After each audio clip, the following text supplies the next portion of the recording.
की स्मृति हो जाए उससे बड़ा दुख जीवन में और कोई नहीं है। आज तो कुंती माँ ने कहा है, ठाकुर आप मेरे जीवन से चले जाएंगे, आप मेरे हस्तिनापुर से चले जाएंगे तो मेरे जीवन में कुछ और मांगने से क्या होगा। भगवान कृष्ण ने कहा है, बुआ जो कुछ मुझसे मांगना चाहते हो वो आप मुझसे मांग लो, जो मांगना चाहते हो वो मुझसे मांग लो और मैं वो आपको दे करके और मुझे हस्तिनापुर जाना ही है। माँ ने कहा है, बड़ा सुंदर वर्णन किया है। एक संत ने एक संसार की घटना का वर्णन किया है। एक सज्जन थे, उनकी 4 पुत्र थे। एक बार चारों पुत्र बधुओं में से एक पुत्र बधु ने रात्रि को स्वप्न देखा। माँ लक्ष्मी जी स्वप्न में आई और कहने लगी, कल मुझे आपके घर से जाना है, ऐसा करो एक वरदान मुझसे कोई मांग लो और वो वरदान दे करके मैं आपके घर से कल चली जाऊंगी। महाराज वहां विवेक था, उसने कहा एक काम करो माँ, आज मुझे मौका दे दो, कल प्रातः काल अपने घर में विचार विमर्श करके सबकी अनुमति लेकर के आपसे कोई वरदान मांग लूंगी और आप कल चले जाना, एक दिन मुझे और मौका दे दो। रात्रि व्यतीत हुआ, प्रातः काल अपने संपूर्ण परिवार में ये अपने स्वप्न को सुनाया, मैंने रात्रि को स्वप्न देखा है, माँ लक्ष्मी ने मुझे कहा है आपके घर से मुझे जाना है, एक वरदान कोई भी मांग लो। सबने अपना अपना विचार रखा, किसी ने कहा बहुत सारी संपत्ति मांग लो, किसी ने कुछ कहा, किसी ने कुछ कहा। महाराज उनमें से एक पुत्र बधू ने कहा, एक बात बताओ, जब लक्ष्मी जी जा ही रही हैं तो कितनी संपत्ति मांगोगी, वो तो सब साथ में चली जाएगी। अंत में ये निर्णय हुआ क्या मांगा जाए, बस एक बात लक्ष्मी जी से मांग लेना, मेरे परिवार में सुमति बना रहे, मेरे परिवार में प्रेम बना रहे। जहाँ सुमति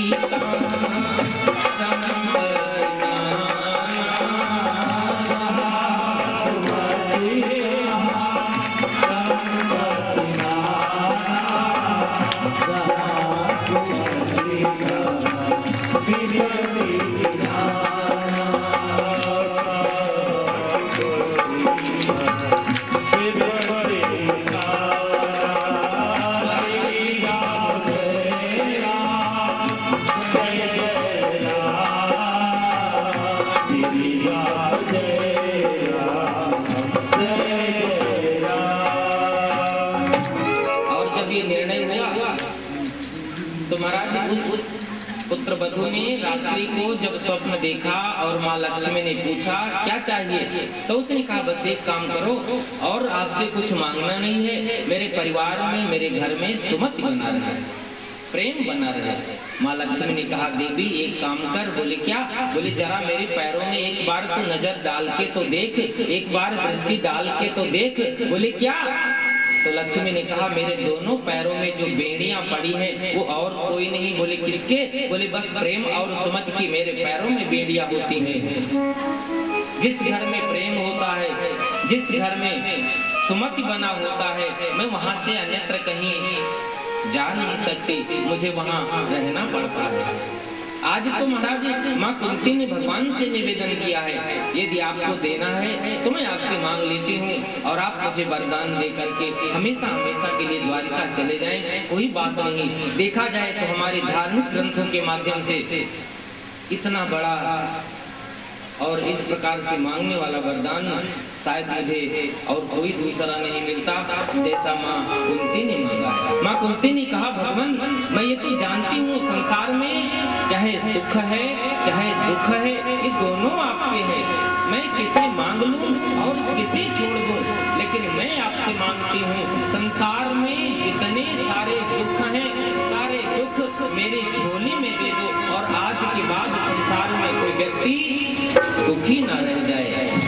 मानिए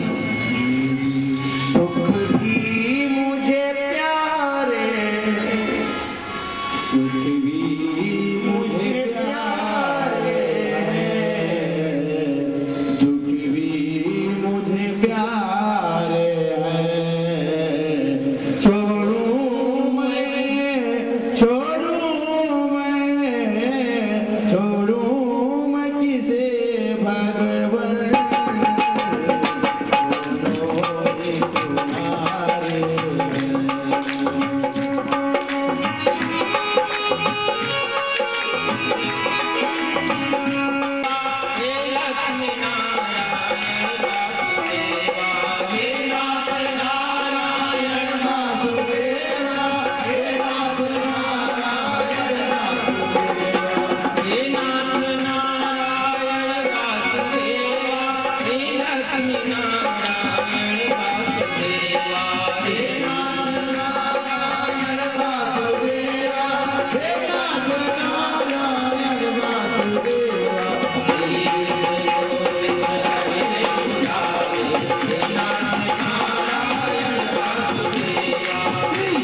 में। बिल्कुल ठीक है, लेकिन संत ने कहा है, बिल्कुल ठीक कहा है, जो सुख में सुमिरन करे तो दुख काहे।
वृंदावन बिहारी जय। कुंती माँ ने महाराज उत्तरा को यही उपदेश दिया कि जब जीवन में कष्ट आए तो भगवान का स्मरण करो, भगवान रक्षा करेंगे। आज अभी भगवान प्रस्थान करने वाले थे, लौट करके उत्तरा की पुकार सुना, और जब उत्तरा की पुकार सुन करके जाकर भगवान ने देखा तो भगवान ने क्या देखा कि आज तो अश्वत्थामा उत्तरा के गर्भ में प्रवेश करके गर्भ में स्थित बालक की हत्या करना चाहता है। उत्तरा के गर्भ में आज परीक्षित पल रहे हैं। भगवान ने उत्तरा के गर्भ में परीक्षित की रक्षा किया है। अश्वत्थामा वहां से भी भाग निकला है। कथा क्रम में वर्णन करते हुए कहते हैं, महाराज परीक्षित का अर्थ यही है, परीक्षित का अभिप्राय यही है। संसार में जब परीक्षित का जन्म हुआ तो जिन्होंने गर्भ में चतुर्भुज रूप नारायण का दर्शन किया था, अब तो वो किसी व्यक्ति को नहीं देखना चाहते। प्रत्येक व्यक्ति को देखने के बाद केवल परीक्षा करते हैं, केवल ढूंढते हैं तो किसको, जिस चतुर्भुज रूप का दर्शन किया है। आज वो सुंदर स्वरूप कहाँ मिलेगा, कब दर्शन होगा, इस मार्ग पर चल पड़े हैं कौन, राजा परीक्षित। सौनक आदि ऋषियों ने सूत जी से प्रश्न किया है, भगवान के जाने के बाद धर्म किसकी शरण में गया। इन प्रश्नों का उत्तर देते हुए सूत जी महाराज वर्णन करते हैं, अपनी कुंती बुआ से अनुमति लेकर भगवान द्वारिका पधारे, और आज द्वारिका में पहुंचने के बाद भगवान का भव्य स्वागत हुआ है। और द्वारिका में रह करके आज तो भगवान ने अर्जुन से कह दिया है, मैं अपनी संपूर्ण लीलाओं को समेट करके जाना चाहता हूँ। एक काम करो, यहाँ से जो लोग बचे हैं उन्हें हस्तिनापुर लेकर के चले जाना। महाराज सारे भगवान की लीलाओं को समाप्त करना है भगवान जी को। अर्जुन के साथ भेज दिया है सबको। अर्जुन लेकर हस्तिनापुर आए। मार्ग में भीलों ने अर्जुन को लूट लिया, कुछ भी नहीं बचा। अर्जुन भी उदास होकर हस्तिनापुर पहुंचे हैं। अब तो युधिष्ठिर ने अर्जुन से पूछा क्या हुआ। अर्जुन ने भगवान के स्वधाम गमन की संपूर्ण लीलाओं का, चरित्रों का वर्णन किया। युधिष्ठिर ने देख लिया भगवान अपने धाम के लिए प्रस्थान कर गए, अब तो मैं भी यहाँ नहीं रहूंगा। महाराज उसी समय विदुर जी तीर्थ यात्रा पर गए थे, लौट करके आते हैं। गंधारी और धृतराष्ट्र को उपदेश देते हैं, वह दोनों हरिद्वार के मार्ग लेते हैं। और धर्मराज युधिष्ठिर स्वर्गारोहण की तैयारी करते हैं। लेकिन जाते जाते क्या करना है, राज्य पर परीक्षित को बैठा कर जाना है। परीक्षित को राजा बनाया। पांचों पांडवों स्वर्गारोहण के लिए चले गए। राजा परीक्षित सिंहासन पर बैठे और बिल्कुल धर्म के साथ, धर्म नीति के साथ राज्य करते। राज सिंहासन पर बैठने के बाद अनेक प्रकार के मन में विचार तो आते हैं, लेकिन जो धर्मवान है, निष्ठावान है, वे धर्म के साथ, नीति के साथ राज्य करते हैं। राजा परीक्षित के ऐसा भी धर्मवान राजा कोई दूसरा नहीं, बड़े ही धर्म के साथ प्रजाओं का पालन करते। एक बार मन में आया, चलो मैं भी दिग्विजय प्राप्त कर लेता हूँ, संपूर्ण दिशाओं में विजय प्राप्त कर लेता हूँ। दिग्विजय के लिए निकले हैं राजा परीक्षित। सूत जी ने ऐसा वर्णन किया है। और जब दिग्विजय के लिए निकले हैं तो मार्ग में एक दृश्य देखा। मार्ग में दृश्य देखा, वो दृश्य क्या है महाराज, एक बैल और एक गाय आपस में इकट्ठा खड़े होकर के वार्तालाप कर रहे हैं। इतने में ही एक काले रंग का व्यक्ति वहां पहुंचता है और वो बैल को अपने हाथ में लिए हुए दंड से प्रहार करता है। महाराज बैल के एक पांव पर प्रहार करके तोड़ दिया, दो पांव पर प्रहार करके तोड़ दिया, तीसरे पांव पर प्रहार करके तोड़ दिया। अब तो ऐसा दृश्य राजा परीक्षित से नहीं देखा गया। राजा परीक्षित ने उसी समय आगे बढ़ करके और उस काले रंग के पुरुष से कहने लगे, मैं तुम्हें मृत्यु दंड दे दूंगा, अन्यथा तुम ये तो बताओ कि तुम कौन हो। महाराज जैसे ही परीक्षित को सामने देखा, अब तो भयभीत हुआ वो व्यक्ति और अपना परिचय बताने लगा। वो व्यक्ति कहता है, मेरा नाम कलियुग है, मैं कलियुग हूँ। राजा परीक्षित ने पूछा, फिर इस बैल को क्यों मार रहे हो, इस गाय को क्यों सजा दे रहे हो। उस कलियुग ने कहा, ये बैल नहीं, ये धर्म है, ये गाय नहीं, ये पृथ्वी माँ है। बोले फिर? तो कलियुग ने कहा, महाराज जो बैल हैं, जो धर्म हैं, उनके 4 चरण हैं, सत्य के, तप के, दया के और दान के। कलियुग ने कहा, महाराज जी कलियुग में ना तो सत्य का पांव रहता है, ना तप का पांव रहता है और ना दया का पांव रहता है, 3 को मैं तोड़ चुका हूँ। कौन रहता है? गोस्वामी जी ने भी लिखा है, एन केन विधि दीन्हे दान करे कल्याण। अनेक प्रकार संतों ने अपने अपने भाव लिखा है। तुलसी पंछी के पिए घटे न सरिता, दान दिए धन ना घटे ज्यों सहाय। अनेक प्रकार के धार्मिक कार्य होते हैं और उस धार्मिक कार्य में देखा जाए तो प्रत्येक व्यक्ति अपने नेक कमाई से कुछ न कुछ इकट्ठा करके दान देता है। ये भी जो आयोजन हो रहा है आपके मध्य में, बैठे हुए पंडित जी शंकर जी बात हो रही थी, कह रहे थे पहले तो लग रहा था कि मेरा कार्य कैसे होगा, लग रहा था शुरू करके बीच में रोका जाए। मैं कहा ऐसा तो होता ही नहीं, ठाकुर के कार्य को प्रारंभ करके और रोका जाए, ऐसा नहीं होता। ठाकुर का कार्य स्वतः होता है। कह रहे थे कहाँ जाऊं, किससे मांगूं, क्या करूं, व्यवस्था समझ में नहीं आती। मैंने पूछा अब क्या होता है, तो कहने लगे पहले तो मैं जाता था मांगने और अब लोग आते हैं देने के लिए। ये ठाकुर की लीला है, ठाकुर का महत्व है, ठाकुर का कार्य है। निश्चित रूप से प्रत्येक लोग अपने नेक कमाई से अवश्य कहीं ना कहीं ऐसे सत्कर्म के लिए निकालते हैं और दिया हुआ दान कभी निष्फल नहीं होता, किया हुआ सत्कर्म कभी निष्फल नहीं होता। 1000 गायों के बीच में एक बछड़े को छोड़ा जाए और वो बछड़ा किसी गाय के पास नहीं रुकेगा, कहाँ जाएगा? अपनी माँ के पास। ऐसे ही संसार में दिया हुआ दान का फल, किए हुए सत्कर्म के फल जीवन में कहीं अन्यत्र नहीं रुकते।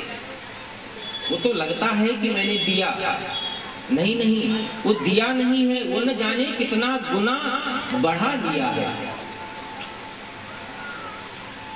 और ऐसा मंगलमय कार्य हो, वहां पर दान दिया जाए तो निश्चित ही न जाने कितना गुना बढ़ करके उसे ठाकुर पूरा करते हैं, कभी कम नहीं होता। हाँ कम होता है कहाँ? मानव के जीवन में हमारी वृत्ति कैसी है, हमारा स्वभाव कैसा है, हमारा व्यवहार कैसा है और हमारा कर्म कैसा है और हम उसे अपने जीवन में कहते कैसा है। 1 तारीख से लेकर 31 तारीख तक काम करेंगे और जब 31 तारीख को